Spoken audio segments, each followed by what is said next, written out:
The sky was the color of old ash, stretched thin over the bare hills.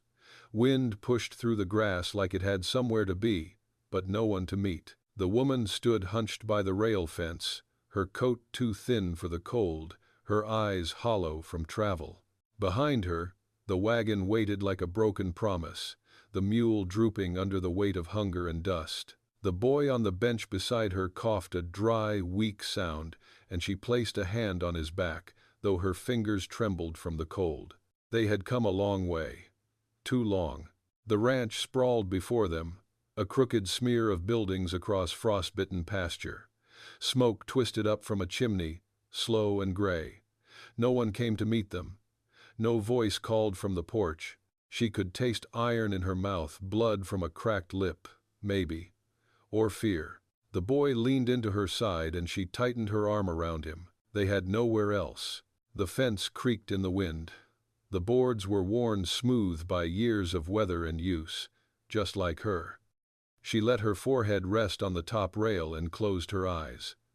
Her boots were wet through. She had lost her last pair of wool socks back in Colton, trading them for a sack of cornmeal and a matchbox that held only 2 sticks. She had one left. The boy stirred again. He was too quiet these days. Since the fever took his little brother and left his lungs scorched and fragile, he hadn't spoken much. She didn't blame him. The ranch was still. It looked like it had once been beautiful, or at least strong, 4 buildings in a square, fencing that stretched for miles, a windmill turning slow beside a stone well. The barn door was open, just a crack, like an eye watching them from the side. She stared at the porch. The door was shut. No lantern in the window, no sign of welcome. She thought of turning back. But back meant nothing. Back meant hunger, cold, and worse. She took the boy's hand. "Come on," she whispered. Her voice cracked. They crossed the last stretch of dirt, boots sinking slightly in the thawing ground. Each step felt like asking for something she hadn't earned. She had been turned away before. Some said it kindly, others didn't. A woman alone was trouble. A woman with a child was a burden. A woman with nothing? She was already gone. When they reached the porch, she hesitated. The boy pressed close. She raised her hand and knocked. The sound echoed through the house. Once. Then again. Silence. She turned, heart sinking, eyes beginning to burn. Then the door opened. He filled the doorway, tall and broad and still. His shirt was rolled to the elbows, collar open, hair damp from sweat or water. He looked like a man who hadn't expected company in a long time. He said nothing. She swallowed hard. Her voice scraped out. "I thought you'd turn us away," she said. The rancher looked at her, at the boy, then back at her. "Never," he said. The wind blew past them again, but something inside her stopped trembling. Just for a second. He stepped aside. She didn't move right away. It was too easy to imagine it was a trick of the wind, or her own desperate mind. But then the boy tugged at her hand, and the porch creaked beneath their feet. Inside, the air smelled like firewood and bread.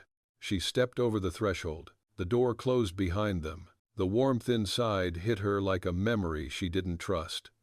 The stove in the corner pulsed with heat, its iron belly glowing faint orange. The walls were bare timber, thick and worn, and a table sat near the window, half set for a meal not yet eaten. The boy lingered near her skirts, eyes wide. He looked small against the room's quiet strength. The rancher moved without speaking, setting another log into the stove, nudging the kettle so it hissed. She watched his hands weathered, knuckles scarred, the sort of hands that had fought both land and beast. He poured water into a tin cup and handed it to her. She didn't drink right away. Her fingers tightened around the cup like it might disappear. The boy reached for the warmth and she helped guide it to his mouth. "What's his name?" the rancher asked finally. "Sam," she said. Her voice sounded more certain than she felt. He nodded. "He got sick?" She hesitated, then gave a single nod. "Last winter. It never left his lungs right. He's lucky to have made it." She didn't answer. Luck hadn't been much of a friend lately. The rancher set down a second cup and filled it, then a third. She stared at the steam rising, not yet ready to touch her own. "I'll make up the bed in the back room," he said. "It's warmer there." She flinched. "We can sleep in the barn." "You could," he said, quiet. "But you won't." She watched him go down the hall, boots soft on the wood. A curtain moved in the draft behind him. Sam climbed onto the bench by the table, curling in on himself like a cat, his face pale but calm. The color of his cough had changed lately. She didn't say it out loud, but she noticed. Every morning, she'd wake half expecting him not to. She sat across from him, folding her hands in her lap. The cup still steamed between them. She wanted to cry but wouldn't. Not here. Not now. The rancher returned with a pillow tucked under his arm, a folded quilt slung over his shoulder. He paused in the doorway and looked at her like he was trying to read past the dirt and exhaustion. "You from Kansas?" he asked. She nodded. "North of Salina. That's a hard road," he said. She looked down. "They said there was work out west, said the rail towns were hiring. And were they?" "No." He didn't say anything to that, just turned toward the hall and jerked his head once. "Come on, it's warm back there." She stood slowly, her knees stiff. Sam held onto her skirt as they followed. The bedroom was small, neat, and dim, but the bed looked soft and clean. The quilt was thick, hand-stitched in deep reds and fading blues. She reached out and touched it like it might vanish. "You'll stay tonight," he said. She nodded, eyes on the floor. He lingered in the doorway. "You can stay longer if you need. There's work here. Always." She opened her mouth, then closed it. She had heard offers before, but never like this. Not without weight behind the words. Not without the kind of look men give when they think they've already bought you. But he didn't look at her that way. Just nodded again, once, and left. She sat on the edge of the bed, boots still on, coat still damp. Sam climbed up beside her, curling under the quilt.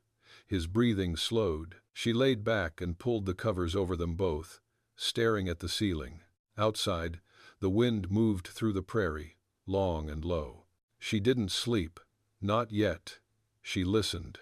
But the house made no sound except the stove settling, and the quiet breathing of a man who hadn't turned them away. Morning crept in without asking.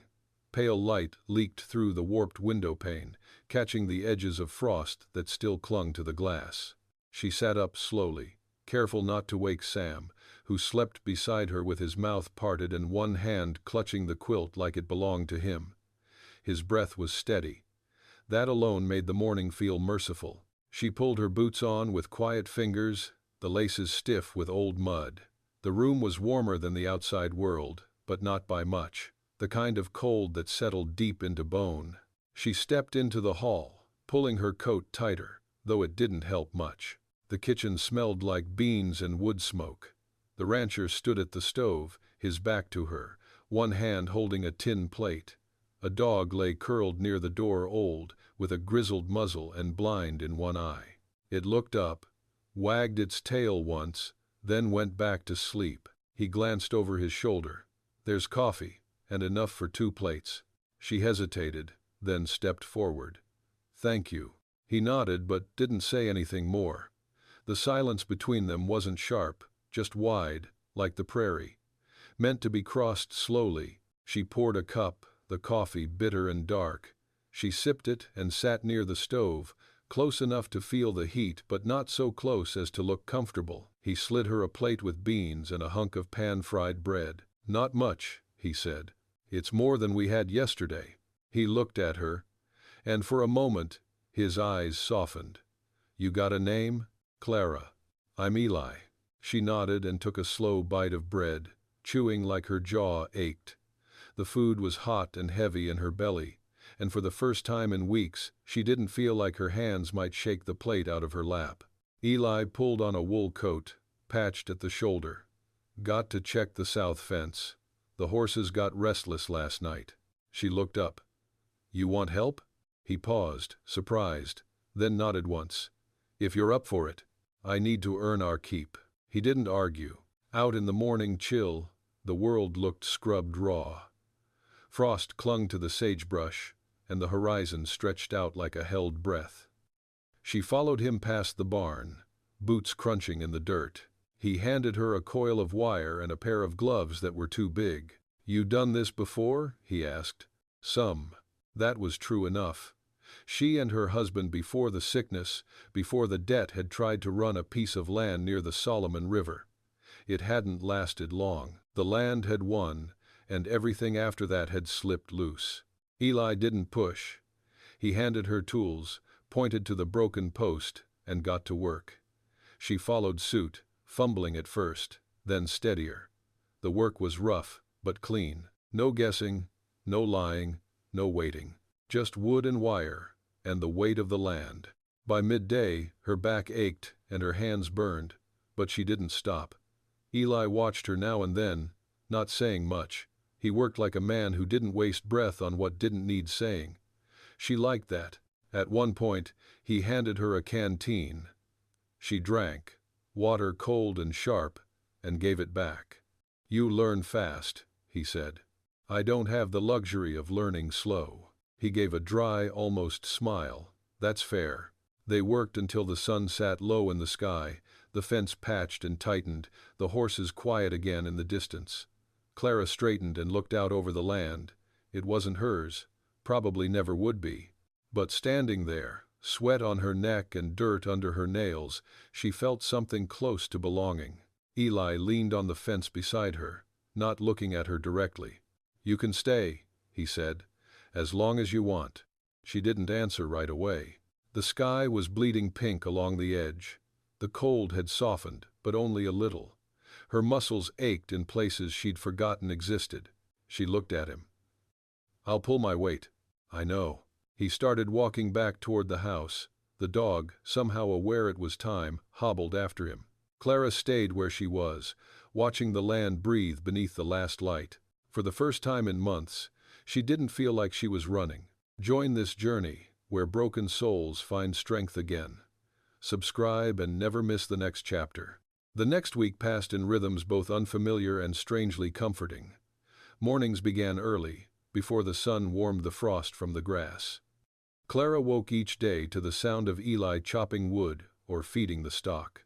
She would rise, pull on the same worn coat, and go to work without waiting to be asked. She mended torn canvas in the barn, helped clear brush along the creek bed, and learned to feed the horses without flinching when they snorted or bucked. Her hands grew raw and red, the skin splitting at the knuckles, but she didn't complain.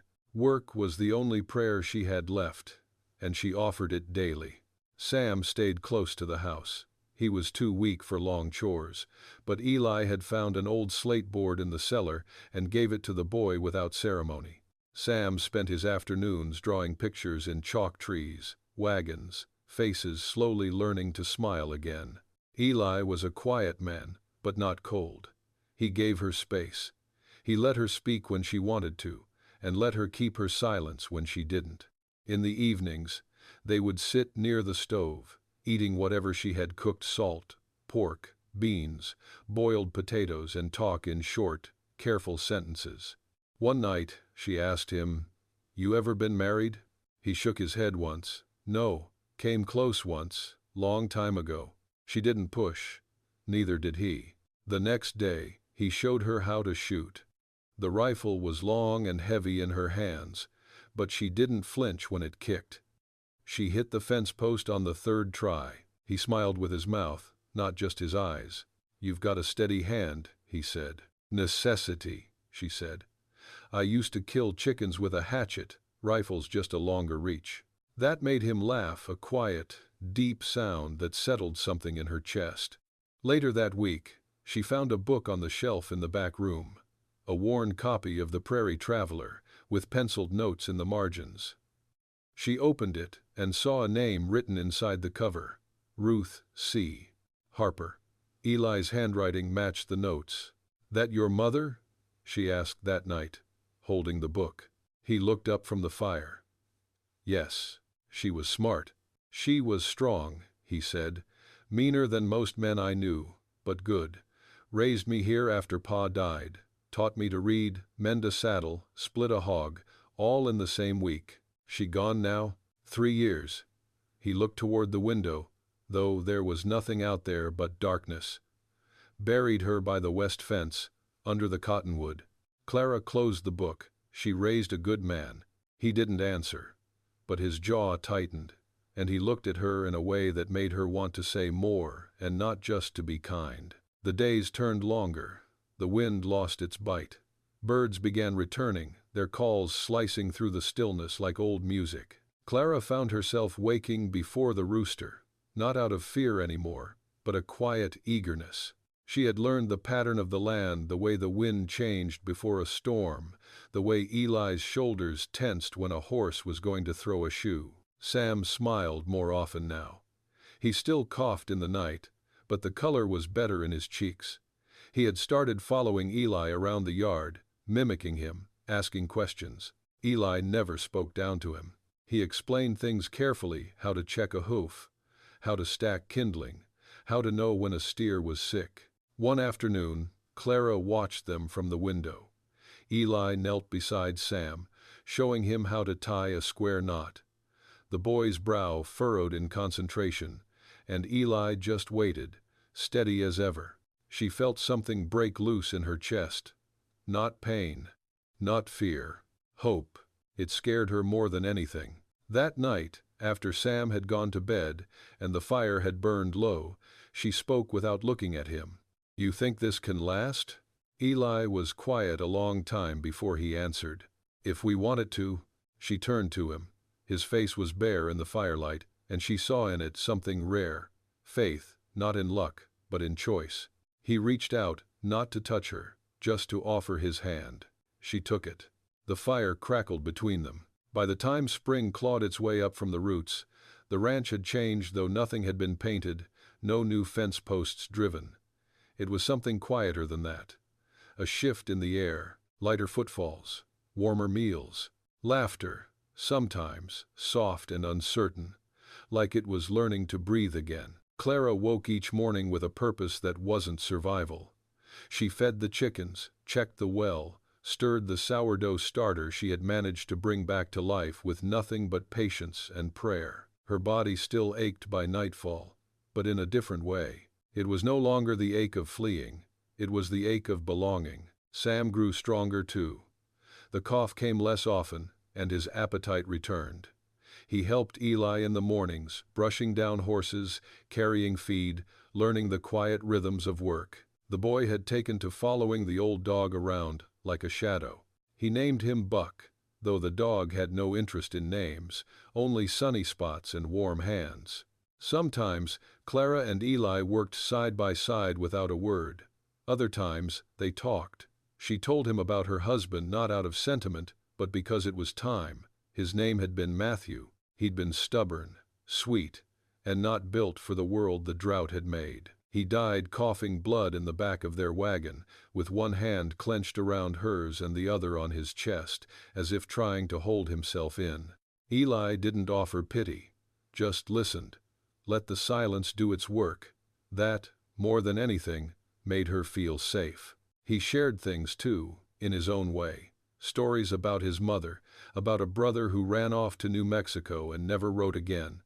He had dreams, though he rarely used the word. He wanted to build another barn, maybe raise more horses. The land could carry more than it had been.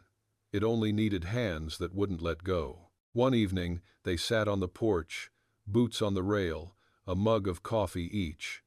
The sun dipped low over the hills, turning everything to copper and coal. Sam slept just inside, curled up with Buck at his feet. Clara looked over at Eli. "You ever think about leaving?" she asked. He shook his head slowly. "No. I leave. This place dies. My mother knew that. I know it now. You think I'll leave?" He turned to her then, his eyes steady. "You haven't yet." That night, she lay awake longer than usual. Not from fear or worry, but from the slow, rising weight of a choice. It settled behind her ribs, warm and hard. She had come here with nothing left. And now, she had something she couldn't name. But peace doesn't come without questions. 3 days later, the past rode in. The man came up the road like a memory, wearing skin thin, sharp-eyed, hat pulled low. He sat a sway-backed gelding and smelled of trail dust and liquor. When Clara saw him from the barn, her stomach turned cold. Eli stepped out behind her, already holding the rifle. The man stopped near the porch and raised a hand. "I ain't here for trouble," he said. "Then say your piece and be gone," Eli replied. Clara stepped forward. "Do I know you?" He tipped his hat back. "Name's Whitaker. I worked claims with your husband back in Kansas. Ran into some folks down in Colton, said you were out this way." Her mouth went dry. "Why are you here?" "Matthew owed me," the man said, "before he died. Couple of mules, 1 wagon, and a saddle rig. Figured I'd come collect." Eli said nothing, but the rifle didn't lower. "There's nothing left to collect," Clara said, voice hardening. "Maybe not," Whitaker said, grinning. "But a man rides this far, he expects something. Maybe food, maybe trade, maybe the woman makes good on what her man left behind." Eli raised the rifle, slow and deliberate. "You'll leave now." Whitaker's grin faltered. "This land is mine," Eli said. "The woman's not. You ride out now or you don't ride out at all." For a breath, the wind held still. Whitaker spat into the dust. "Ain't worth the bullet." He turned his horse and rode off slow, muttering under his breath. Clara stood still, fists clenched at her sides. When the rider vanished over the ridge, she let out a long, shuddering breath. Eli didn't say anything, just set the rifle back on its peg. She turned to him. "You didn't ask if it was true." "I didn't need to." She looked down. "He might have owed. I don't know. But I'm done paying for things that died." Eli nodded once. "Then don't." The sun dipped low again, and the day ended with nothing but quiet between them. But it was a quiet full of something new. That night, Clara sat out under the stars, her back against the porch post, knees drawn to her chest. The sky above stretched forever so wide it made her feel both small and safe. Sam was asleep. The dog curled at his feet like a sentry, and the wind whispered through the tall grass beyond the fence. Eli stepped out after a while, carrying a blanket. He didn't ask if she wanted company, just laid the blanket across her shoulders and sat beside her. She said nothing for a while. Neither did he. Then, softly, she asked, "Do you think men like him ever stop coming?" Eli didn't answer right away. "Not always," he said, "but I've seen a man stand still long enough that the world forgets to chase him." She looked over at him. The lines around his eyes were deeper in the moonlight, his hands resting palm down on his knees, as if holding himself steady. "I never had anything that lasted," she said. "Not even before the sickness. Every time I thought I had found something solid, it cracked under me." He looked at her then, and his voice dropped low. "You're still standing. That's not the same as living." "No," he said, "but it's where it starts."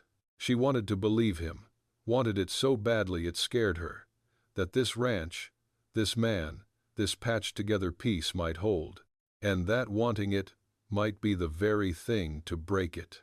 She reached for his hand, and he took hers without hesitation. No pressure, no claim, just a steady warmth in the cold night air. "I don't want to be something you pity," she said. "You're not. I'm not healed. I'm not asking you to be." She turned her face into the night and let the tears fall. Quietly. Not from grief, from relief, from the terrifying hope that maybe she didn't have to keep running. Spring deepened, the world softened. Flowers opened along the edges of the fields, small bursts of color among the grass. Sam's laugh came easier now, carried across the yard like music. Eli began marking out plans for the barn rebuild. Clara kept busy with the garden beds, her fingers sinking into the soil like it was something sacred. Then came the letter. It arrived in the post, stamped and yellowed, addressed in a hand she hadn't seen in nearly 5 years. Her sister, from back east. It had followed her from one town to another, finally landing in Colton before being sent along with the next ranch supply drop. She opened it slowly, heart pounding, and read the words in silence. Her sister had remarried, was settled, wanted Clara and Sam to come live with her. "There's a room for you," the letter said. "A school for Sam. You can start over. You don't have to stay out there in the wilderness." It was written with love, but it hit like an insult. That night, she stood outside with the letter crumpled in her hand. Eli stepped out, saw her face, and didn't ask, just waited. She looked at him, eyes rimmed red. "I could go," he nodded. "I could take Sam, have a roof, a bed, clean streets, schoolhouses." "You could, but I'd lose this." He didn't move. "I'm scared," she said. "So am I." That surprised her. "You are?" He nodded. "Of wanting too much, of you leaving, of waking up one morning and finding it all gone again." She looked down at the letter, then tore it, slow and deliberate, letting the pieces fall like feathers at her feet. "I don't need saving," she said.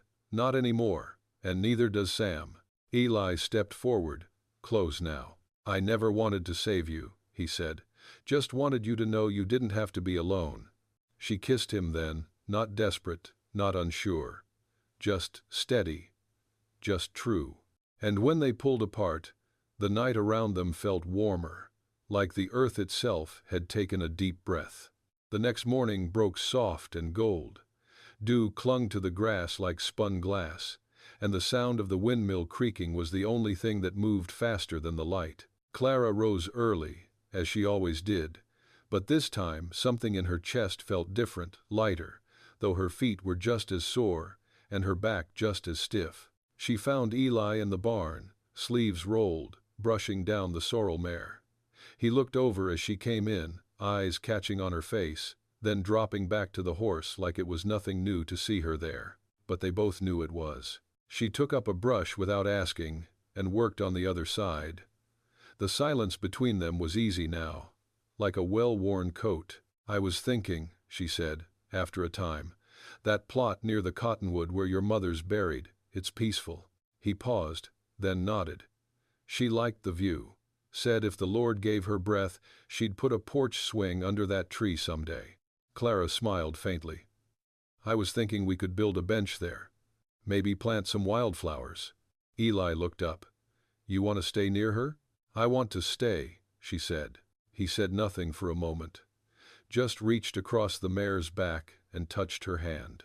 They worked in quiet until Sam wandered in, his shirt buttoned crooked and a piece of bread in his hand. Buck limped along behind him, tail wagging. Sam yawned, rubbed his eyes, then looked up at Eli. "Can I help today?" he asked. Eli crouched down to his level. "Think you're ready to feed the pigs solo?" Sam nodded solemnly, as if being asked to carry water for the kingdom. Clara handed him a bucket and a kiss on the forehead, and off he went, dog in tow. She watched him go, eyes stinging. "I used to think I'd never see him happy again," she said. Eli stood beside her, arms folded, watching the boy disappear around the corner. "Sometimes it just takes the right place," he said, "the right people." Later that day, they walked the land together, checking fence lines and clearing brush. She knew it now, every rise and dip, every snag of wire, every crow's call from the tree line. The place had its moods, just like any soul. Sometimes it tested you. Sometimes it held you close. That evening, Eli pulled something from the shelf near the stove, a carved box, plain but careful. Inside was a ring. It wasn't gold, just silver, etched with a single cottonwood leaf. "This was my mother's," he said. "She wore it after my father passed. Said it reminded her that things could grow again." Clara stared at it, hands at her sides. "I'm not asking for forever," he said. "Just the kind of promise two people make when they've already lived through the worst." Her throat tightened. "I don't have a white dress." "I don't need one," he said. "I've seen you in rain and mud and blood. That's more honest." She took the ring, not out of fear, not out of need, out of love. They married 2 days later, just after dawn. Sam stood by, clutching a bouquet of early prairie flowers. The old dog barked once when they kissed, and Clara laughed, really laughed for the first time since Kansas. They buried the torn letter beneath the cottonwood tree. In its place, they planted bluebells. And when summer came, the land bloomed. The heat settled in slowly that summer, soaking into the wood of the porch and the bones of the house. Days stretched long, with the sun hanging like a weight in the sky, and the fields rolled with tall grass that shimmered like water in the wind. The work was harder now, longer hours, heavier sweat, but it carried a different meaning. It was theirs. Clara woke with Eli each morning before first light. They split the chores like breath and heartbeat. She took the chickens, the garden rows, the laundry. He worked the horses, the cattle, the water line. Sam, legs growing longer by the day, followed them both, learning from everything. There were no classrooms here, but he was learning anyway how to repair a saddle, how to set a snare, how to read the sky. There were still bad days, times when the wind kicked up too high and the earth cracked and gave nothing back. Times when Sam coughed too hard and Clara felt that old fear wrapped tight around her throat. But there was strength here now, woven into the routine, into the shared weight of survival. Clara had learned to trust the silence. It no longer pressed against her like loneliness. It was a partner, like Eli, dependable, steady, full of space for what mattered. One afternoon, after a thunderstorm broke over the western hills and rolled off like a wild animal, they stood at the edge of the pasture, boots sunk in the wet clay, watching the horses settle back into calm. Lightning still flickered on the horizon, but it felt far away now. Clara glanced at Eli, water dripping from the brim of his hat. "You think storms know when they've overstayed?" He gave a small shrug. "Reckon they don't care." She smiled. "Maybe that's the trick of it. Don't ask when it's time to leave. Ask what's worth staying for." Eli looked at her a long while, then leaned forward and kissed her forehead. His hand lingered at her neck. "You are," he said. Late in July, a traveling preacher passed through. Rode in on a borrowed mule, sweat shining through his collar, carrying a Bible thick with bookmarks. He stayed 2 nights, held a small service under the cottonwood tree. Clara didn't expect much from it, but Sam asked to be baptized. They did it in the creek, shallow but clear, the boy wading in with bare feet and nervous eyes. Clara stood on the bank, fingers knotted together, as the preacher spoke low and steady. Eli rested a hand on her shoulder. When Sam came up from the water, gasping and smiling, she could hardly breathe. Afterward, they all ate bread and beans and pie made from early peaches. The preacher left the next morning, and the ranch felt quieter without him, but not emptier. That night, Sam sat by the fire, hair still smelling of creek water and wood smoke. He looked up at Clara and asked, "Does this mean we start over now?" She thought about that for a long time. "No," she said finally. "It means we keep going." By the time autumn cracked the edge of the trees, Clara had found a rhythm in the land that matched the beat of her heart. She had learned to patch a saddle, to break a colt, to read the wind before it turned. She had learned Eli's silences, his slow strength, the way his hand always found hers in the dark. She had learned that home was not a place you stumbled into, but one you built piece by piece, stitch by stitch, until it held you. On the first frost morning, she woke early. The sky was pale pink, the fields glimmering with cold. Sam was still sleeping. Eli sat on the porch, wrapping his hands around a steaming mug. Clara joined him, pulling the wool blanket tight around her shoulders. They watched the land wake up together. "Do you regret it?" she asked. "What?" "Letting us stay." He turned toward her, eyes tired but soft. "You didn't just stay. You made this place come alive again." She looked down at her hands, rough, calloused, strong. Then over at the man beside her. The boy sleeping inside. The stretch of pasture beyond the fence. The cottonwood standing tall. The bluebells blooming wild. She reached into her coat pocket and pulled out a small bundle stitched by hand, cloth faded from the sun. Inside was a tiny pair of booties, no bigger than her palm. Eli's eyes caught on them, and for the first time in a long while, his breath hitched. She placed them in his hand. "Spring," she said softly. "If all goes well." He looked at her like she'd just handed him the whole world. She smiled. "I thought you'd turn us away," she whispered. He took her hand. "Never," he said. The wind moved gently through the grass. The sun broke free of the horizon. And the ranch, their ranch, breathed in a new day. Stories like this remind us that even in the harshest lands, compassion survives.